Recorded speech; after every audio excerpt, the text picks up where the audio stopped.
신앙생활 오래 하신 분들은 혹시 아실 분인데, 그 70년대에 우리나라 유명한 부흥 강사가 계셨어요. 이분은 합동 측 서울에 있는 성복중앙교회 담임 목사님이신데, 이천성 목사님이라고, 이분은 욕을 아주 잘하시는 목사님. 근데 사람들이 그분의 욕을 들으면 다 아멘하고 은혜를 받아요. 그런 분이에요. 또 이분은 상위 용사예요. 그리고 건달 출신이에요. 그래서 이제 사모님이 남편을 위해서 기도해가지고 이분이 이제 예수를 믿게 되고, 그리고 목사가 되고 이제 부흥 강사가 되신 분이에요. 그 이제 제가 어렸을 때 10대 후반 때 이분의 부흥 집회를 내가 한 서너 번 간 기억이 있어요. 그때 제가 들은 것을 내가 잊지 않고 있는데, 무슨 얘기냐면, 이제 이분이 아내가 그렇게 평생을 자기를 위해서 기도했잖아요. 그러니까 이제 기도에 자기가 무너진 거예요. 그리고 하나님의 말씀을 이제 읽기 시작한 거예요. 그것도 아내가 숙제로 성경 읽으라 하니까 이제 성경을 읽는 거예요. 근데 이분이 성경을 읽다 보니까 성경이 지저분하더라는 거예요. 어느 대목에서 그것을 느꼈냐면, 여러분, 다말이라고 하는 여자가 시아버지 유다에게서 베레스와 세라를 낳거든요. 응? 그러니까 이 불륜도 이런 불륜이 없는 거야. 당신이 그때 생각할 때. 그래가지고 성경을 읽다가 당신이 딱 찢었다는 거예요. 왜? 세상에서도 없는 일이 성경에 기록되어 있는 거 보니까 자기는 못 믿겠더라는 거예요. 그러면서 이제 그렇게 이분이 설교를 한 기억이 제가 있는데, 어쨌거나 하나님의 말씀이 이 사람을 변화시켜가지고 목사가 되고 유명한 부흥 강사가 되신 거예요. 사랑하는 성도 여러분, 사실 우리가 성경을 읽다 보면 상식적으로 맞지 않는 그런 이야기들이 있어요. 여러분, 예수님의 산상수훈에 보면 예수님 뭐라 그래요? 원수를 사랑하라 그런 거예요. 아니, 다른 것은 사랑할 수 있는데 어떻게 원수를 사랑해요? 사랑할 수 없잖아요. 근데 주님은 원수를 사랑하라 그런 거예요. 또 누가 오른편 뺨을 치거든 어떻게 하라? 왼편 뺨을 돌려대라 그런 거예요. 누가 겉옷을 가지고자 하면 어디까지 벗어주라? 속옷까지 벗어주라. 그렇게 해요. 그러니까 상식에 맞아요, 안 맞아요? 우리가 생각할 때 상식에 맞지 않다, 그렇게 생각하는 말씀들이 상당히 많이 있다는 거예요. 그러나 우리가 신앙생활을 이제 조금씩 하다 보면, 또 말씀을 읽고 또 말씀을 배우고 설교를 듣다 보면, 아, 이 말씀이 바로 그것이구나, 그렇게 우리가 깨달을 때가 있다는 거예요. 여러분, 이것을 우리는 다른 말로 뭐라고 했냐면 희열이라 그래요. 희열. 세상에서 느낄 수 없는 그런 감정, 그런 기쁨을 성경을 읽다가 느낀다는 거예요. 나는 우리 제일교회 우리 가족들이 이런 영적 희열을 느끼고 기쁨이 충만할 수 있기를 축복합니다. 이게 상식적으로 맞지 않는 것들이 어느 순간에 그것이 이해가 되고 공감이 되고 그 속에 하나님의 깊은 뜻이 있고 사랑이 있다는 것을 발견하는 거예요. 여러분, 저는 20살 때, 저는 모태 신앙이지만 제가 20살 때 예수님을 인격적으로 만났거든요. 그때 그 기분은 이름 말할 수가 없어요. 그런 그 기분들을 우리가 말씀 속에서 느껴보자, 그런 말이에요. 그런데 어찌됐든 간에 성경은 이렇게 말하잖아요. 사람의 생각과 하나님의 생각은 다르다 같다. 다르다는 거예요. 사람의 생각과 하나님의 생각은 다르다는 거예요. 오늘 본문도 어떻게 보면 상식적으로 납득이 가지 않아요. 그럼에도 불구하고 이 말씀 속에 하나님의 깊은 뜻이 있음을 발견하고 은혜 받을 수 있기를 축원합니다. 자, 첫 번째는 뭐냐? 포도원의 주인과 품꾼은 하나님과 그 하나님을 믿는 성도를 의미하는 거예요. 포도원의 주인이 있고 그 주인의 포도원에 일할 일꾼, 품꾼을 주인이 데리고 오는데 그 둘 관계가 어떤 관계다? 하나님과 저와 여러분의 관계다. 그렇게 생각하면 이해할 수 있다. 그런 말이에요. 오늘 이 말씀은 예수님이 천국의 원리를 우리에게 설명해 주려고 이 포도원 품꾼의 이야기를 비유적으로 하신 말씀이에요. 무엇을 설명하려고? 천국의 원리를 설명하려고 그렇게 말씀하셨다. 그런 얘기예요. 오늘 보면 1절 보면 어느 날 이른 아침에 포도원의 주인이 품꾼을 얻으려고 동구 밖으로 나가요. 여러분 1절 보면 뭐라고 얘기했냐면 이른 아침 그랬잖아요. 이른 아침. 여기서 이른 아침은 언제를 말하느냐? 우리식으로 표현하면 아침 6시를 말해요. 잘 들어보십시오. 유대인들이 시간을 설정할 때 어떻게 설정했냐면 여러분 하루를 낮과 밤으로 나눌 수 있잖아요. 그죠? 밤이 있고 낮이 있어요. 그러면 유대인들이 그 당시 낮으로 생각하는 그때는 언제냐? 우리 시간적으로 아침 6시부터 오후 6시까지예요. 동틀 때부터 일몰 직전까지를 낮이라고 봤어요. 그러면 오전 6시부터 오후 6시까지니까 이걸 12개로 나누는 거예요. 그러면 자 이제 제1시에 그러면 그때가 언제예요? 아침 6시다 그 말이에요. 제3시 그러면 이 3에다가 6을 더해봐요. 그럼 몇 시 돼요? 9가 되잖아요. 오전 9시다 그런 말이에요. 그러면 제11시 그러면 몇 시예요? 11에다가 6을 더해봐요. 그럼 17이 되잖아요. 그러면 오후 5시 그런 말이에요. 그러니까 유대인들은 그 시간의 개념을 그렇게 갖고 있었다 그런 말이에요. 자 그런데 어찌됐든 이 포도원 주인이 일꾼을 데리러 나가가지고 그 품꾼하고 약속을 했어요. 뭐라고 약속했냐면 자네가 우리 집에 와서 하루 종일 일을 하면 내가 한 데나리온을 주겠네 그런 거예요. 응?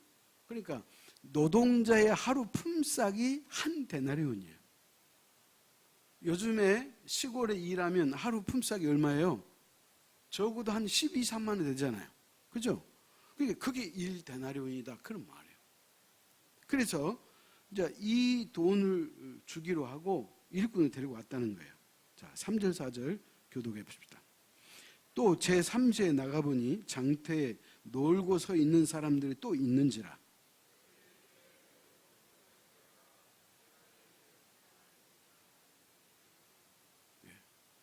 자, 포도원 주인이 아침 6시에 가서 품꾼을 데리고 왔어요. 그 다음에 오전 9시에도 갔어요. 그 다음에 정오, 낮 12시에도 갔어요. 그 다음에 오후 3시에도 갔어요. 그 다음에 오후 5시에도 품꾼을 모집하러 갔어요. 이게 누구의 마음이에요? 주인의 마음이에요. 자, 그런데 오늘 성경을 자세히 보면 이렇게 나와 있어요. 아침 6시에 제1시에 나가서 첫 번째 일할 일꾼을 데려오면서 품삯을 정했어요. 뭐라고 정했느냐?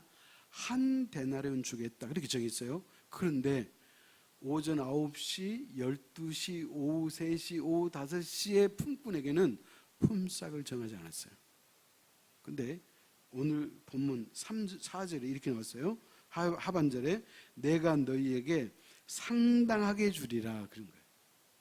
그러니까 한 데나리온을 안 줘도 괜찮다 그런 말이에요.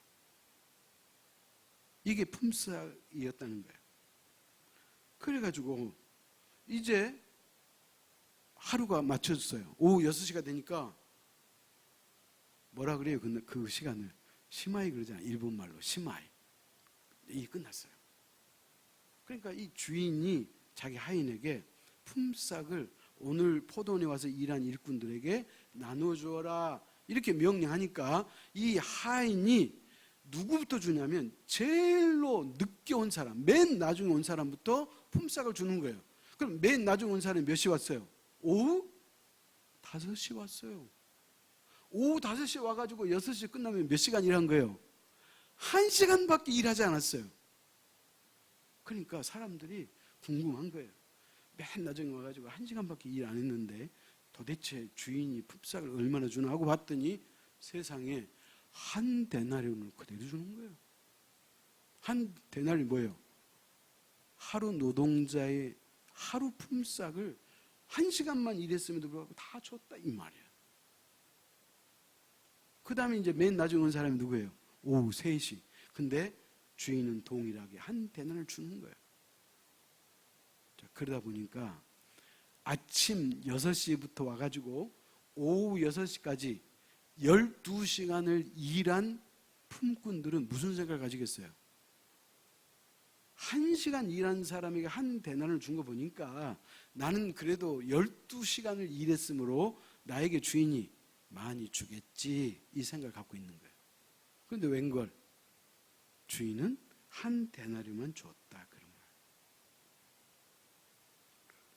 여러분 이것을 어떻게 생각하세요? 상식이 맞아요? 틀려요? 상식이 안 맞아요. 말도 안 되는 소리. 아니 12시간 일하는 사람하고 1시간 일하는 사람하고 대우를 똑같이 해준다는 것은 이건 말이 안 돼요. 상식에 반한 얘기예요. 근데 성경은 오늘 이 얘기, 그것도 누가 얘기했어요? 예수님께서 하신 이야기였다 그런 말이에요. 그러니까 중간에 온 사람들이야 놔두고 아침에 제일 먼저 와가지고 가장 많은 시간 동안 일한 사람이 이제 불평불만이 나오는 거예요. 불평불만. 그래서 그 이야기를 들은 주인이 어떻게 했어요? 책망했다 그랬어요. 책망. 뭐라고 책망했다 그래요? 아니 당신과 나하고 아침에 계약을 할 때 하루 일하면 내가 한 대를 주겠다고 내가 약속한 대로 줬지 않느냐? 근데 왜 당신은 나에게 원망하고 불평하느냐? 이렇게 이야기했다는 거예요. 그러나 오늘 예수님이 여기서 우리가 하고 싶은 말씀이 있어요. 첫 번째가 뭐냐? 천국에는 은혜의 법칙이 있고 보상의 법칙이 있어요. 두 개가 있어요. 그럼 첫 번째 은혜의 법칙이에요. 자, 오늘 본문에서 우리가 상식이 맞지 않는다고 제가 여러 번 이야기했지만 그것은 뭐냐? 일한 시간이 다른데 각각 차등을 줘서 품삯을 줘야 되는데 똑같이 줬다는 것에 대한 불만이 있었다 그랬어요. 그래서 이것을 불공평하다 그렇게 이야기하는 거예요. 그런데 주인의 이야기를 들어보니 불공평해 안 해요? 불공평하지 않아요. 왜? 계약대로 해줬는데? 아니 내가 내 돈을 가지고 일을 조금밖에 안 한 사람에게도 내가 품삯을 많이 줬다면 그것은 내 뜻이다. 근데 왜 당신이 그것을 상관하느냐? 이런 말이에요. 자, 오늘 보면 12절 같이 읽습니다. 시작. 나중 온 이 사람들은 1시간밖에 일하지 아니하였거늘 그들을 종일 수고하며 더위를 건든 우리와 같게 하였나이다. 불만을 가진 이유가 그거예요. 나는 하루 종일 일했고 저 사람은 1시간밖에 일하지 않았는데 왜 품삯을 똑같이 줘요? 이제 이게 불만이었다는 거예요. 그리고 이제 주인의 대답이에요. 주인이 여기에 대해서 뭐라고 대답하느냐? 13절로 15절 교독합시다. 주인이 그 중에 한 사람에게 대답하여 이르되 친구여 내가 너에게 잘못한 것이 없노라. 너가 나와 한 데나리온의 약속을 하지 아니하였느냐?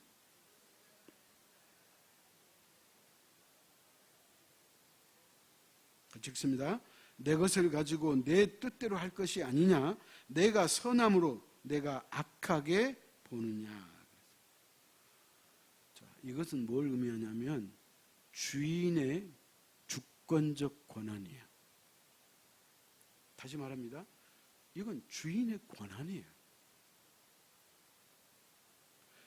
하나님께서 우리를 선택하신 것은 하나님의 권한이에요. 아멘? 그래서 제가 로마서 강의 때 설명했는데 이런 거예요. 자, 잘 들어보세요. 아니, 하나님은 온 인류를 사랑하시고 하나님은 사랑이라고 하신 분이 전 세계 모든 사람을 다 구원하시지 왜 몇 사람만 구원하십니까? 이렇게 불만을 가진 사람이 있다는 거예요. 자, 이 소리가 누구 소리예요? 오늘 이 품꾼의 비유에서 아침에 일찍 온 사람의 소리하고 똑같은 거예요. 그것은 뭐냐? 주인의 권한이에요. 아멘? 하나님의 권한이에요. 하나님께서 우리를 선택하고 선택하지 않는 것은 하나님의 권한에 있어요. 우리가 왜 하나님한테 누구는 선택하고 누구는 선택하지 않습니까? 이렇게 불만을 제기할 수 있다 없다? 없다. 우리는 그럴 자격이 없어요. 근데 사람들은 하나님을 불공평하게 봐요. 왜 그러느냐?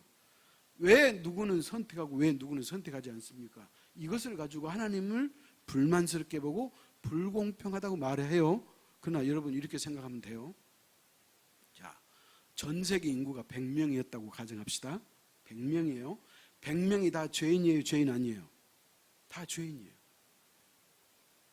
그런데 그 100명의 죄인들이 다 멸망해요, 멸망하지 않아요? 멸망해요.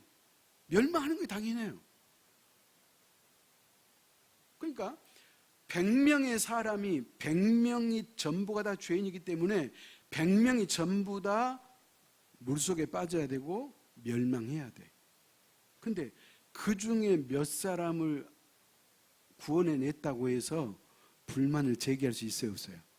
없다 그 말이에요. 여러분 이렇게 생각하면 더 쉽겠네요. 자, 아이들이 10명이 해수욕장에 가가지고 수영을 하다가 그 이완유라 그러죠? 파도가 와가지고 아이들을 그냥 딱 옴싹 바닷속으로 데리고 끌고 가버린 거예요. 그래서 누가 그것을 보고 119 전화를 했어요. 그러니까 119가 출동했어요. 그래서 소방수가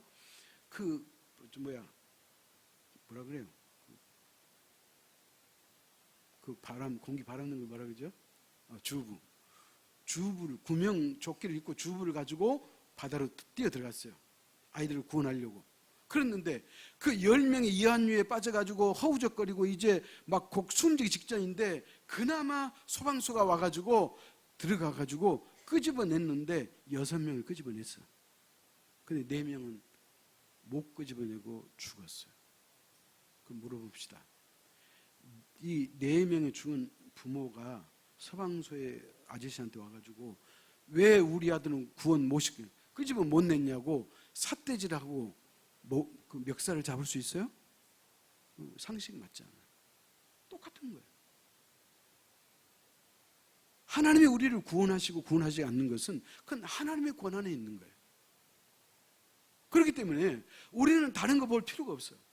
하나님께서 나 같은 죄인을 구원해 주셨다는 이 점에 대해서 우리가 감사할 따름이지 왜 하나님은 나만 구원하고 다른 사람은 구원하지 못했지? 여기까지 우리가 관심 둘 이유는 있다 없다? 없다 그 말. 왜? 구원의 주권은 오직 하나님에게 속해 있기 때문에 그렇다 그런 얘기예요. 그러므로 하나님에게 문제가 된다 안 된다? 안 된다 그 말이에요. 자, 그렇다면 예수님께서 이 포도원 품꾼의 비유를 이야기하는 결정적인 이유가 있네요. 그건 뭐냐? 예수님 당시 유대인들 속에 퍼져 있는 구원의 교리가 있었어요. 그건 뭐냐? 공로사상이에요. 공로사상이 뭐냐? 우리가 천국 갈 수 있는 것은 내가 뭔가를 해야지 구원을 받을 수 있다는 그런 사상을 가지고 있었다 그런 말이에요. 여러분 그 당시 유대교뿐만 아니라 지금도 마찬가지로 이 땅의 모든 종교는 공로사상을 갖고 있어요. 여러분 기독교가 아닌 모든 이 땅의 종교는 우리가 선한 일을 행하고 선행을 해서 공덕을 쌓아야지 구원을 받는다 그렇게 가르치는 거예요. 그러나 기독교는 그렇게 말하고 있잖아요. 기독교는 공로사상이 아니에요. 예수 그리스도의 십자가의 보혈을 믿으면 우리가 구원받는 줄 믿으시기 바랍니다. 그런데 예수님 당시의 사람들은 우리가 뭔가를 해야지만 구원받는다고 믿었다는 거예요. 그래서 어떤 선행을 하고 구제를 하고 이런 많은 사람에게 뭔가를 베풀어야지 구원받는다고 생각했기 때문에 예수님께서 이 말씀을 하셨다, 그런 얘기예요.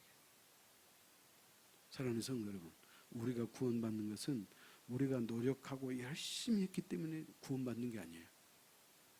구원은 하나님의 전적인 은혜인 것을 믿으시기 바랍니다. 그래서 이것을 성경은 뭐라고 얘기하느냐, 은혜의 법칙, 그렇게 말하는 거예요. 찾아갑시다. 에베소서 2장 8절 9절이에요.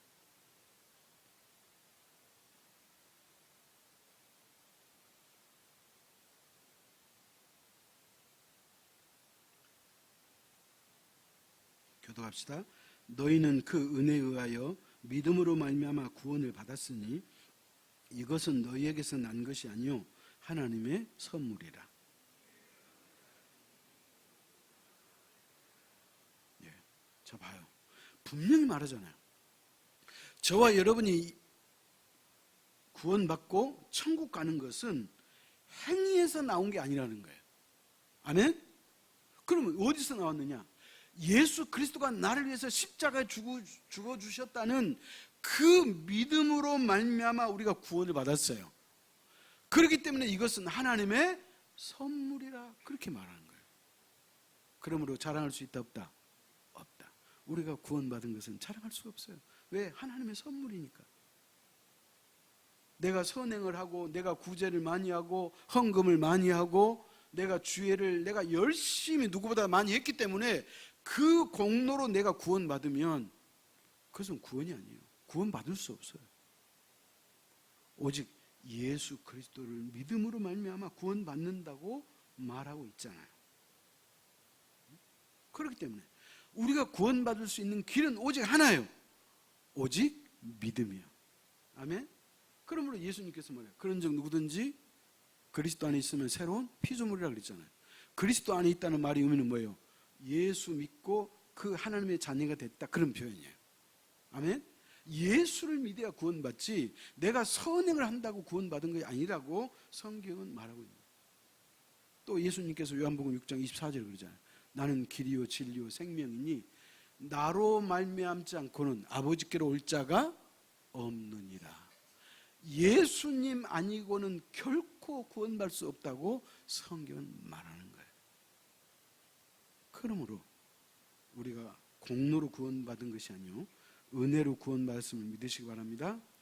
자, 또 우리가 이것을 누가복음 23장에 나오는 십자가에 달린 한 강도 이야기를 들어보면 알 수 있어요. 여러분 다 아시잖아요. 예수님이 십자가를 지실 때 좌우편에는 누가 있었죠? 강도가 있었어요. 그 좌우편에 강도가 있었는데 그 중에 한 강도는 구원을 못 받았어요. 그건 여러분 아시죠? 근데 그 중에 한 강도는 구원을 받았어요. 성경에 보면 왼편 강도죠, 오른편 강도, 그건 안 나와 있어요. 어쨌든 예수님의 양편에 똑같이 십자가를 진 두 강도가 있었는데 한 사람은 구원을 받고 한 사람은 구원을 못 받았어요. 자, 찾아갑시다. 누가복음 23장 42절 43절.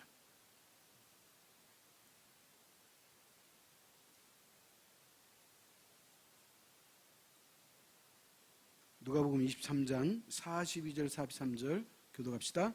이르되 예수여 당신의 나라에 임하실 때 나를 기억하소서 하니.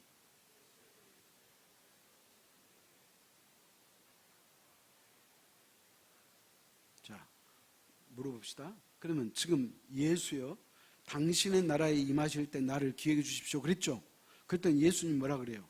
내가 진실로 너에게 이르노니, 이 말은 내가 너에게 반드시 약속하노니 이 말이거든요.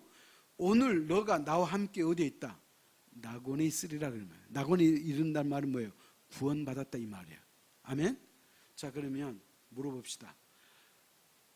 평생 예수 믿지 않고 살았던 이 강도가 마지막 십자가에서 운명하기 직전에 쉽게 말하면 예수를 믿고 구원을 받았잖아요. 그러면 이 사람은 공로가 있어요 없어요? 없어요. 공로라고는 눈을 씻고 찾아봐도 없어. 근데 이 사람 구원 받았어, 안 받았어? 받았어. 왜? 구원은 공로가 아니고 은혜거든. 그렇기 때문에 평생 예수를 믿어본 적도 없고 평생 어떤 하나님의 나라를 위해서 공덕을 쌓은 일도 없지만, 그러나 이 마지막 강도가 예수 믿고 구원받았다는 것은 구원은 행위에 있지 않고 은혜에 있음을 믿으시기 바랍니다. 그래서 은혜로다, 은혜로다 그렇게 말하는 거예요. 그래서 우리가 은혜로 받은 거예요. 저는 목사이기 때문에 임종 직전에 있는 사람을 제가 소위 말하면 결신을 맺을 때가 있어요. 목사가 어느 때 내가 목사 되기 참 잘했다 할 때가 뭐 있어요. 그런데 이제 특히 장례식 때 그런 생각을 한 적이 많아요. 또 임종 직전에 있는 사람에게 막 숨이 가쁘고 이제 곧 운명할 그 사람에게 그래도 의식이 있기 때문에 제가 예수 그리스도를 소개하고 예수 그리스도가 당신의 죄를 위해서 십자가에 죽으셨다는 이 사실을 믿을 수 있겠느냐 그렇게 물으면 그 사람이 믿겠다고 그렇게 말하면, 그러면 내가 기도하는 거 따라 하시겠느냐? 그러면 따라 하겠다. 그래서 나의 마지막 영접 기도를 따라해서 구원받은 사람이 있어요. 그럴 때 목사가 얼마나 보람된지 몰라. 평생 예수를 알지 못했지만 마지막 운명하기 직전에 목사의 영접 기도를 받고 또 예수 그리스도를 구주로 영접하겠다고 해서 구원받은 사람이 있다는 거예요. 그렇기 때문에 구원은 하나님의 은혜인 거예요.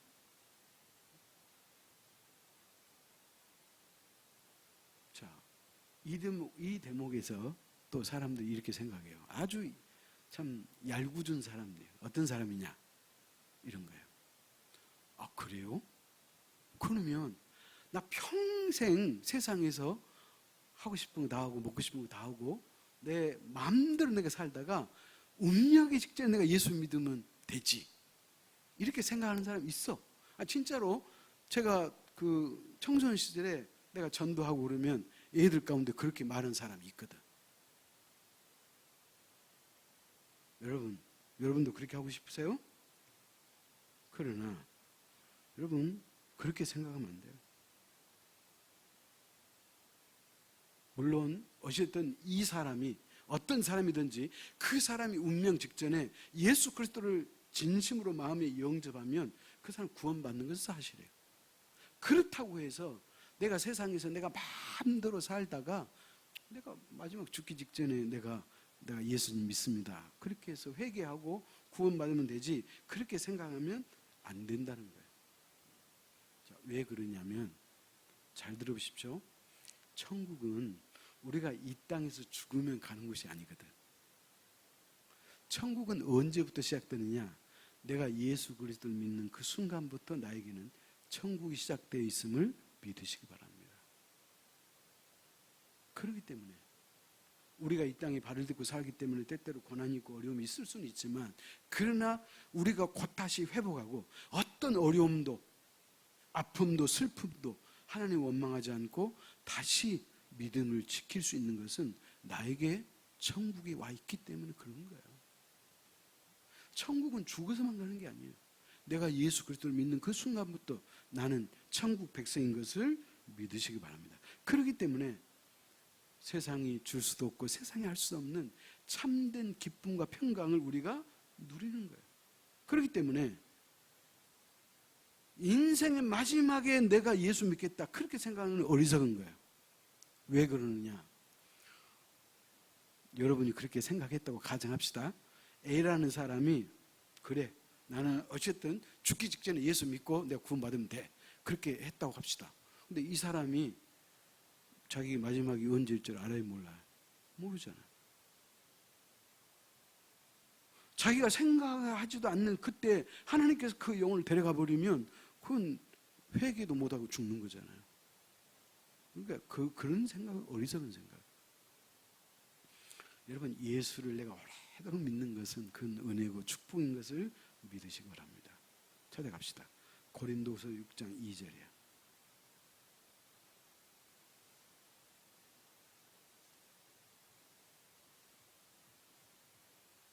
고린도후서 6장 2절 같이 읽습니다. 가르사대 내가 은혜 베풀 때에 너를 듣고 구원의 날에 너를 도왔다 하셨으니 보라 지금은 은혜 받을 만한 때요 보라 지금은 구원의 날이로다. 사랑하는 성도 여러분, 신앙은 다음을 기약하면 안 돼. 그것처럼 어리석은 일 없어. 지금은 내가 바쁘고 분주하고 지금 내가 돈 벌 때니까 지금은 돈 벌고 내가 이 다음에 내가 형편이 넉넉하면 내가 주일도 열심히 하고 내가 이 다음에 이제 시간이 좀 나면 그때 내가 열심히 믿으면 되지라고 신앙을 미루면 그 사람처럼 어리석은 사람이 없어. 보라 지금은 은혜 받을 때요 보라 지금은 구원의 날이로다 그러잖아요. 아멘. 신앙은 현재 진행형이에요. 아멘. 다음에 잘하겠다는 것은 지극히 어리석은 사람이에요. 또 찾아가십시다. 이사야 55장 6절이에요.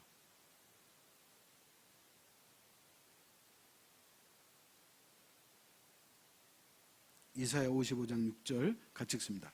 너희는 여호와를 만날 만한 때에 찾으라. 가까이 계실 때에 그를 부르라.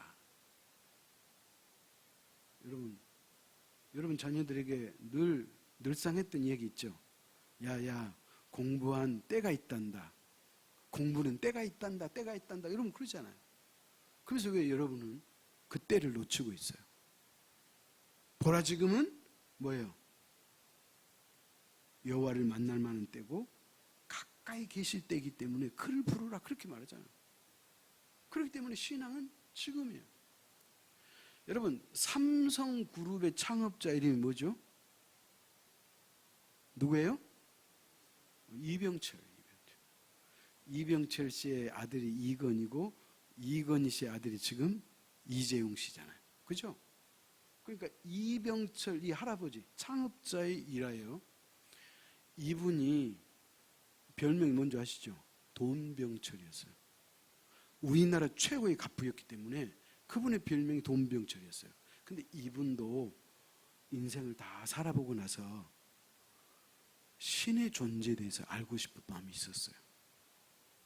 그래서 이분이 이제 재계 재벌 총수잖아요.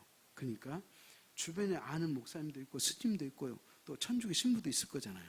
근데 천주교 한 신부에게 자기가 죽기 일주일 전에 편지를 썼어요. 뭐라고 편지를 썼느냐? 그 신부에게 이렇게 질문을 했어요. 신의 존재를 어떻게 증명할 수 있습니까? 무슨 말이에요?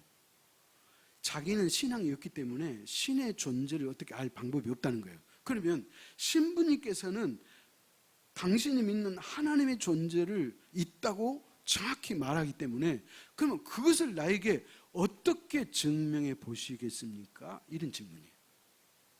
그다음 두 번째는 뭐냐? 왜 하나님은 당신이 계시다면 당신을 우리에게 신이 있다는 것을 당신이 우리에게 딱 드러내셔야 될 것인데 왜 드러내지 않고 숨어 계십니까? 이렇게 질문했어요. 그러니까 여러분 이 이병철 씨의 이 두 가지 질문은 아주 깊은 질문이에요. 여러분 이렇게 편지를 썼다는 것은 이 사람이 그냥 대충 궁금해서 쓴 게 아니에요. 자신의 인생의 마지막을 한번 점검해 보기 위해서 이런 편지를 썼어요. 그러면서 24개 질문지를 줘요. 근데 이 질문을 언제 했다고요? 죽기 일주일 전에 그런 거예요. 그러니까 당신이 일주일에 죽을 줄 몰랐어요. 그러니까 이 편지를 썼다는 것은 그 당시 건강했다는 거예요. 그런데 이 질문지를 신부에게 보내놓고 해답을 얻기 전에 소천한 거예요. 구원 받았어요? 못 받았어요? 못 받았어요. 여러분 신앙을 다음 기회로 미루는 것처럼 어리석은 일 없어요. 지금 잘하십시오. 지금 하나님을 만날 만한 때고 지금 하나님의 축복을 누릴 때고 지금 구원 받을 때예요. 그러므로 이담이 자라겠다는 것은 다 거짓말이에요. 우리가 이 친구와의 관계에서도 그러잖아요. 이담이 내가 뭐 사줄게, 뭐 해줄게, 다 거짓말. 왜? 사람은 그 약속을 지킬 권한이 있어요, 없어요? 없어요. 우리에게는 선택의 권한이 없어요. 하나님이 내 영혼을 불러가면 우리는 그냥 갈 사람들이에요. 그 다음에 두 번째는 뭐냐? 보상의 법칙이에요. 제가 지금까지 얘기했던 것은 무슨 법칙? 은혜의 법칙. 그럼 이제 두 번째는 보상의 법칙이에요. 보상의 법칙은 뭐냐? 하나님께 충성되이 사는 사람에게 하나님께서 반드시 상을 주신다는 거예요. 여러분 히브리서가 그러잖아요. 하나님께 나아간 자는 반드시 그가 계신 것과 자기를 찾는 자들에게 뭐 주시는 이심을, 상 주시는 이심을 믿어야 할지니라. 믿음은 뭐냐? 두 가지. 하나님의 살아계신 것을 믿는 거예요. 또 한 가지는 뭐예요?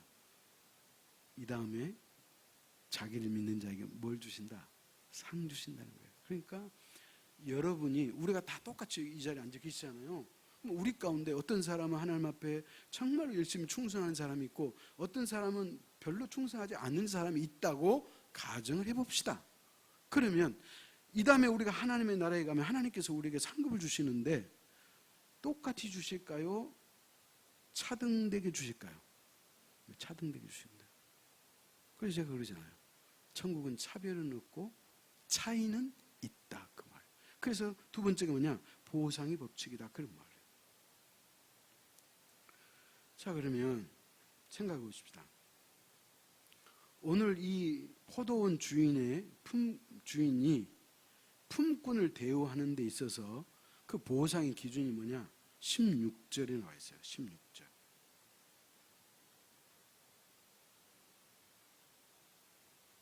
같이 읽습니다. 이와 같이 나중된 자로서 먼저 되고 먼저 된 자로서 나중되리라.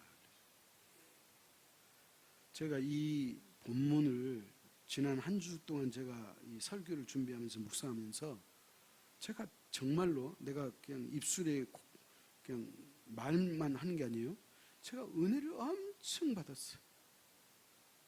그래서 오후 설교도 오늘 이 본문이에요. 오늘 제가 오전에 시간 관계상 못한 이 마지막의 결론을 제가 오후에 맺으려고 그래요. 자, 어쨌든 이와 같이 나중된 자로서 먼저 되고 먼저 된 자로서 나중되리라 그랬죠. 여러분 이 말이 어렵지 않아요. 자, 쉽게 말하면 이런 거예요. 내가 누구보다도 일찍이 예수님을 믿고 그래서 오래도록 믿은 사람이지만 이 말이에요. 그러나 이 사람이 나는 오래도록 예수를 믿었으니까 나는 하나님으로부터 보상을 많이 받을 것이라고 생각하는 것이 오산일 수도 있다, 이런 말이에요. 반드시 그렇지는 않다는 거예요. 아멘? 자, 그 다음에 오후 5시 와서 1시간밖에 일하지 않는 사람은 일을 조금밖에 안 했잖아요. 그러니까 이 사람은 천국에 가면 상급이 조금밖에 안 될 거라고 우리는 생각하죠. 이건 우리의 생각이에요. 그러나 그 사람이 오래도록 믿은 사람보다 더 큰 보상을 받을 것이다, 이런 말이에요. 자, 그러면 하나님의 상급은 오래 믿었느냐 짧게 믿었느냐에 따라 다르다, 다르지 않다? 다르지 않다. 그럼 뭐에 있느냐? 충성심에 있는 거예요. 하나님의 나라를 위해서 내가 정말로 열심을 보이는 거기에 보상의 기준이 있다, 그런 말씀을 오늘 해주고 있다, 그런 얘기예요. 그래서 이제 이 말씀이 충분히 이해가 되죠? 그렇기 때문에 자, 첫 번째, 늦게 믿었다고 해서 우리가 가볍게 여기지 마라, 이 말이에요. 자, 여러분이 늦게 예수 믿었다고, 우리 고향순 어르신이 연세 80에 믿었잖아요. 그렇다고 해서 걱정할 이유가 없다는 거예요. 자, 그래서 제가 이렇게 제목을 달아요. 늦게 믿은 사람에게 이점이 있어요. 난 늦게 믿었으니까 상급도 없겠다, 그렇게 생각할 수 있는데 그렇지 않다는 거예요. 늦게 믿은 사람에게 이점이 있어요. 그 어떤 이점이 있을까요? 어떤 이점이 있을 것 같아요? 예수를 믿고 나서, 내가 늦게 믿었지만 예수를 믿고 나서 그 은혜가 크다는 것을 알았어. 그러다 보니까 내가 예수를 진작 믿었더라면 얼마나 좋았을까. 이런 마음을 가지고 내 인생이 이제 얼마 남지 않았지만 그럼에도 불구하고 내가 하나님 앞에 열심을 내가 다해야 되겠다, 이런 마음을 가진 그 사람에게는 이점이 있는 거예요. 아멘? 그렇기 때문에 오늘 비유에 나온 사람 중에 5시에 나온 사람의 이야기다, 그런 말이에요. 여러분, 러시아의 작가 톨스토이 아시죠? 이 톨스토이라는 사람이, 원래 이 사람은 젊었을 때부터 예수를 믿었어요. 그런데 그 믿음이 별로 좋지는 않았어요. 그냥 물에 물 탄 듯 술에 술 탄 듯 그렇게 믿었던 것 같아. 그러다가 이 사람이 나이 60이 되고 철이 들었어. 그리고 예수 그리스도의 그 십자가의 은혜를 깨달았어. 그래서 이 사람이 예수 그리스도의 은혜를 나이 60에 느끼다 보니까 무슨 생각이 들었냐? 톨스토이가 살았던 그 시대의 사람들 대다수가 학교를 못 다녀가지고 글을 몰라. 그래서 이 톨스토이가 이 못 배우고 이 촌에서 살았던 이 사람들, 이 농부들을 위해서 내가 글을 써야 되겠다 그래가지고 이 사람이 나이 60부터 쓴 톨스토이 단편집이 있는데, 거기 보면 모두가 다 하나님의 말씀을 근거해서 이야기를 썼던 단편 소설이에요. 아멘? 그런데 이 사람이 마지막 죽기 전에 톨스토이 기도가 이거예요. 제가 한번 읽어볼게요. 주님, 내 인생의 마지막 며칠, 마지막 몇 시간이라도 당신께 헌신하며 당신만 바라보며 살 수 있도록 도와주세요. 이게 톨스토이의 마지막 기도였다 그래요. 왜 그래요? 자기는 예수 믿은 지 오래됐지만 젊을 때는 덤벙대고 신앙생활 별로 하지 않다가 나이 들어서 은혜를 깨닫고 나니까 자기의 지난 날이 부끄러운 거예요. 그래서 내 남은 인생이라도 내가 열심히 살아야겠다, 그런 마음가짐으로 살았다는 거예요. 누가? 톨스토이가. 그래서 자신의 회고록에 이 기도 내용이 들어있다는 거예요. 여러분, 그렇기 때문에 나중에 믿었다고 해서 여러분 마음 아플 이유가 없어요. 지금부터라도 여러분이 하나님 앞에 열심히 살면 하나님이 충분히 여러분을 축복하시고 보상하시는 줄 믿으시기 바랍니다. 아멘? 자, 그렇다면 먼저 믿은 사람의 이점이 있어요. 여러분, 모태신앙이 뭔지 아시죠? 모태신앙이 뭐예요? 태어나서부터 예수 믿는 사람 모태신앙이라고 그러죠? 요즘 변형됐어요. 나는 못 태운 사람이 모태신앙이래. 근데 일찍 믿은 사람의 이점이 있어요. 그 어떤 이점이에요?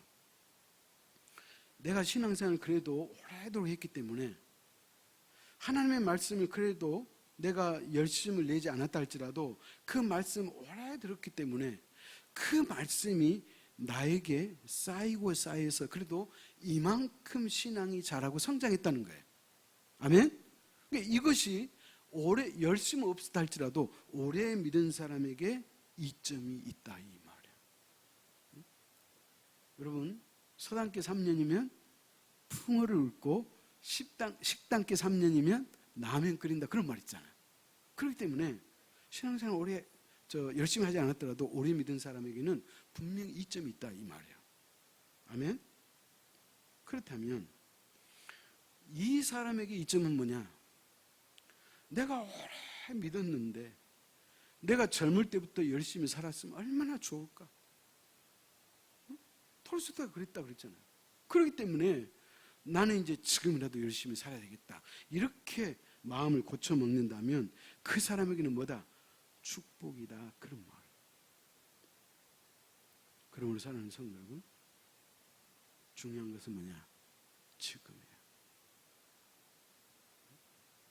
지금이에요. 지금 열심히 살아야 돼. 지금 열심히 믿어야 돼. 다음을 기약하면 그것은 어리석다 그랬어요. 그렇기 때문에 오늘 포도원의 품꾼 비유를 보면 아침 6시부터 나와 일한 사람은 어떤 사람이에요?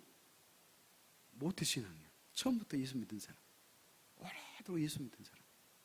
오전 9시, 12시, 오후 3시, 5시, 5시 믿은 사람은 이제 인생 다 보내고 늦지막하게 예수 믿은 사람이에요. 그러나 중요한 것은 뭐예요?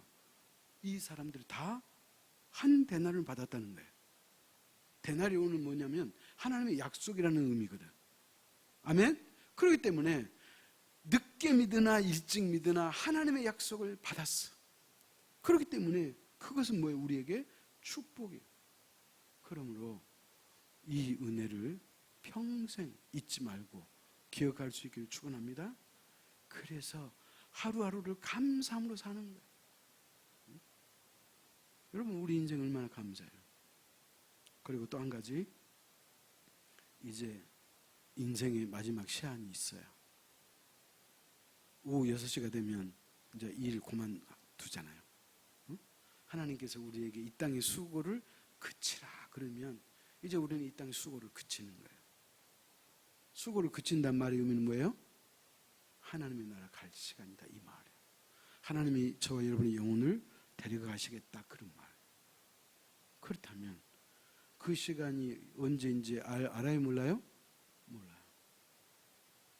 그렇기 때문에 그 시간이 올 때까지 여러분이 충성을 다하시고, 그래서 이 땅에 사는 동안 하나님의 축복을 누리시고 이 세상 떠나서는 하늘의 상급을 받는 저와 여러분 될 수 있기를 축원합니다.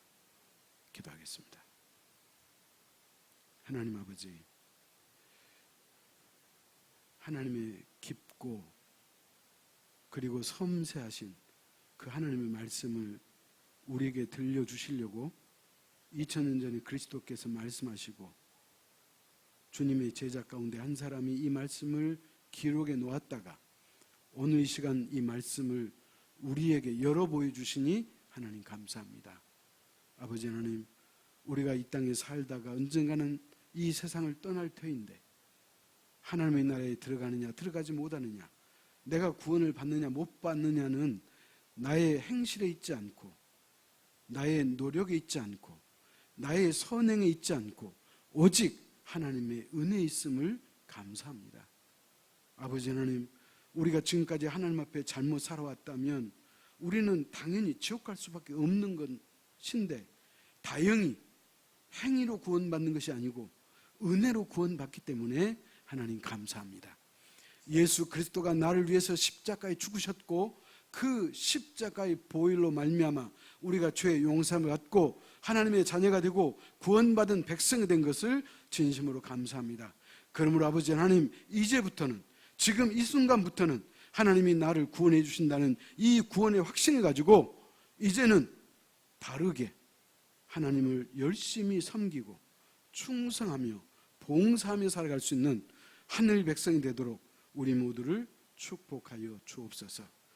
이제 내가 젊었기 때문에, 나는 앞으로 살 날이 많기 때문에 이 다음에 내가 열심히 살아야겠다는 것은, 그것은 어리석은 생각이요, 그것은 내가 지킬 수 있는 힘이 없으므로 그러한 어리석은 생각을 버리게 하시고, 신앙은 지금이므로 지금 열심히 하나님을 제대로 섬길 수 있는 복된 삶이 되도록 우리 모두를 축복하여 주옵소서. 예수님의 이름으로 기도하옵나이다.